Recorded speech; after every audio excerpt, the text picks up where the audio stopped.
This is the official post-event press conference for EFC 40, live from Carnival City, Johannesburg. Thank you to Carnival City for hosting EFC 40, and to all the fans that came out here and made tonight so special. That was an awesome atmosphere. And congratulations to all of the athletes who fought tonight. You put on one hell of a show. Performance bonuses are awarded to Cyril Asker and Thomas Kowalkowski. And Fighter of the Night is awarded to the featherweight clash between Wade Groth and Brendan Katz. Now please raise your hands if you have any questions. I had a question for Dino. Dino, obviously having first fought at the first EFC event and now headlining the 40th event 6 years later, can you just give us a take on how you think the sport has evolved in Africa? And where you see yourself going forward? Is it in the welterweight division? Is there a possible drop for you? Just your thoughts on that, please. Just like myself, the sport's evolved. I came to UFC 1 as a Muay Thai striker. I think tonight I proved I've developed an all-round game. Look, the organisation's going from strength to strength. You know, we've got all the internationals coming out now. We've got our youngsters beating these internationals. So, you know, I think us South Africans have proved we can be on the world stage. Questions for Igor, Smiley, Kabesa. I think that was your most complete performance in the Hexagon. You keep getting better. What else do you need to work on, and what's next for you? First, I just want to thank to Rich. He helped me get to where I am right now. I think I just have to work on my performance, that's all. In terms of skill set, I think I'm there. I just need to keep working on performing every fight. I've got a question for Drickus. Drickus, obviously there's a pretty clear path to the title for you now. Is there anything you feel you need to improve before that fight comes along in terms of your game? Yes, I think the cut is something completely different. It's the first time I've cut in my whole life. I mean, I walk around at 90 kg, 91, that's what I used to walk out at middle, and I did a diet in 2 weeks and I got all the way, and I never really did more than 1K to cut. For this fight I had to do quite a big cut, and it's a science on itself, the cut. So it's something I have to work on. I mean, my strength is different when you get in the cage. You have to know how to pace yourself, and yeah, I actually enjoyed it so much tonight, and I could feel myself being stronger, being a stronger welterweight. It's just the small things I have to get better in. Just a follow-up to that question, Drickus, is there anyone out of David and Martin that you'd ideally like to fight, or are you non-committal on that? It depends. Is somebody else going to fight for the title? Well, like I said, I don't feel that I don't demand a title shot or anything. If I get the shot, I really want to deserve it. And if Cara and Graham think I really deserve the shot, then it would be awesome if they give it to me, because I do want to get that record for the youngest champion.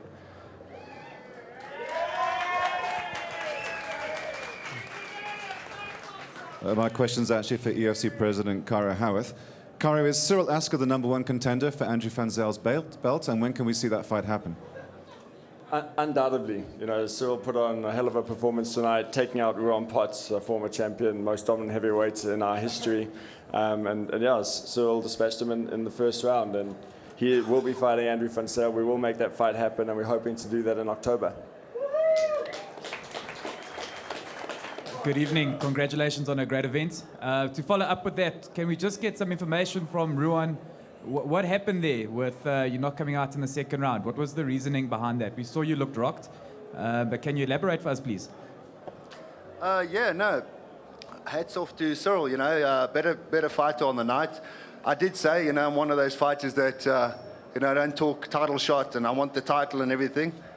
I say one fight at a time, you know, and I said to you, everybody before my fight, that Cyril's one to watch out for, you know. Ricky was nerves and everything, you know, he didn't have a brilliant performance, but he went the full 3 rounds.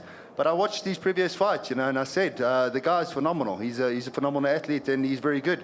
And he proved that tonight, you know. With regards to not coming out in the second round, I mean, you guys know I show heart with everything, from USC to EFC. It had nothing to do with heart tonight. Literally, I couldn't breathe. Little did I know, actually, when I got backstage, I actually had broken my nose. So, well done to Cyril. He's the first person ever to break my nose. and I'm not happy about that, you know, but it happens, you know, this is MMA, and well done to Cyril, you know, sorry guys, I didn't come out the second round, didn't perform. I tried my best in the first round, but yeah, you know, anybody that knows, if you can't breathe, you can't really do much. Everything packs up. So I apologize for that, for the fans and everybody that's come out tonight and all my support and my sponsors. But I'll be back, guys. And good luck to Cyril and Andrew for the final. It's going to be a hell of a fight. My next question is for Brandon Katz. I think that was your 12th pro fight, Brendan. You always bring it. Even though it's a loss, do you think that was the best fight in your career?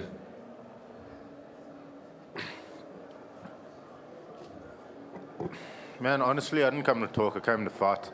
So, you know, Wade put up a hell of a show. Happy birthday, brother. You know, you want to see a scrap, you put Brendan Katz on the card. That's all I have to say.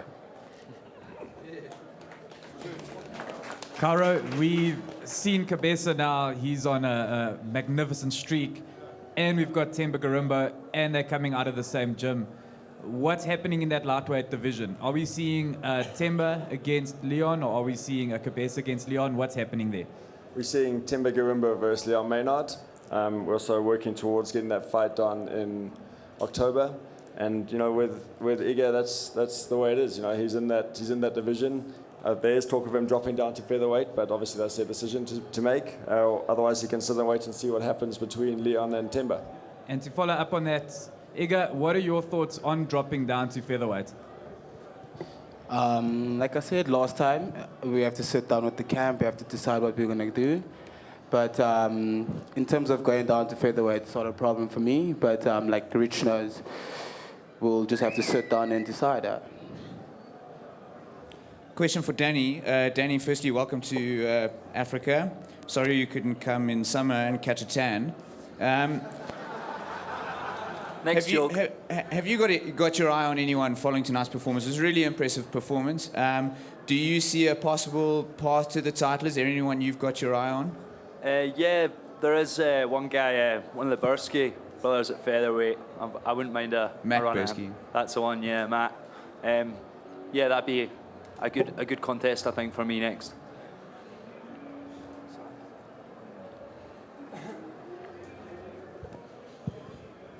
Caro, you were recently with the Mart out in Angola. Is there any news coming out of there? Can we expect to see a fight night over the shores? Most definitely, it's something that we're still working on. We're making a lot of progress. Been meeting with the guys in Angola. They're great. They're really excited about hosting EFC. EFC is exceptionally popular up there, and Damart's obviously, you know, a local hero. And yeah, we're hoping to have some news on that in the coming weeks. We've actually got some guys from Angola out here tonight checking out the show, and we should have something coming out in the next few weeks about that. Next question is for Peter Quealy. Peter, you struggled to get your offense going tonight. Was your opponent really that good, or was there something missing in your game? Yeah, I did struggle to get my offense going. I don't know why that was. Ego was really, really good. I can't take anything away from him. And maybe that's why I got my offense didn't get going, was because of Ego. So, you know, credit to him. I will go home, I will reevaluate and look at what went wrong, and I will be back.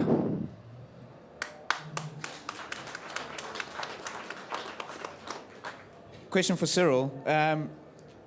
Cyril, for me, you've kind of added a new dimension to what was quite a thin heavyweight division. What are your thoughts on fighting Andrew in October, and what do you think you need to improve before you fight Andrew? What do you think you need to make better before you fight Andrew in your game? So I was a little bit, I can say that, surprised about Ruan Groth for staying earlier in the fight. So I would like exchange with my stand-up, but I take it, no problem. Yeah, I always try to be a better fighter, but my condition was very good. I can take punch hard. Obviously. So that's not, that my coach don't like. Me too. So I will train hard again, and I make me better in every part of fighting. So I'm very happy to fight Andrew in October, and I will put myself 200% to make me better. and I can't wait to fight. I can't wait to fight for the title. Thank you, guys. Next question is for Wade, the Warrior Groth. Wade, does it make it easier or more difficult fighting a guy you respect so much? I think it makes it a lot more difficult. Like obviously we know each other, we know what we're capable of and what we're going to bring to the Hex. So it does make it a little bit difficult to prepare yourself around that. Just got to have to sort of work around it and see who comes out on the night.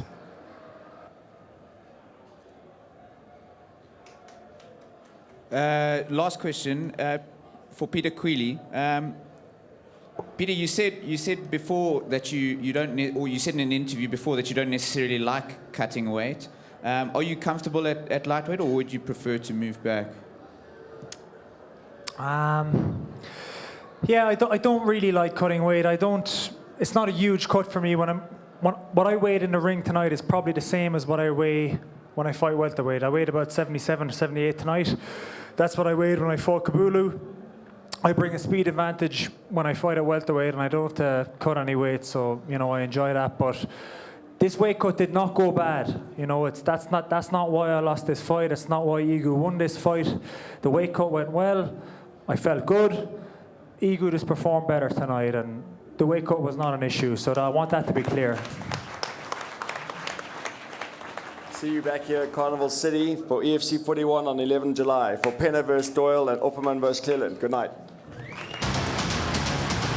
As the most dominant champion in EFC history, finally met his match. EFC 41. The undefeated bantamweight champion, Demart the Wolf Penna, lays his title on the line against the tough and tenacious Cedric Dominator Doyle. Will the champion once again reign supreme, or will there be a new king of the bantamweight division? Plus, two middleweights go to war for the vacant title as the former welterweight champion Michiel Opperman takes on the dangerous Liam Cleland. Will Opperman be crowned as a champion again, or will the genius of Cleland get him to the top? EFC 41, Saturday, 11 July, Carnival City. Tickets and broadcast information at efcworldwide.com.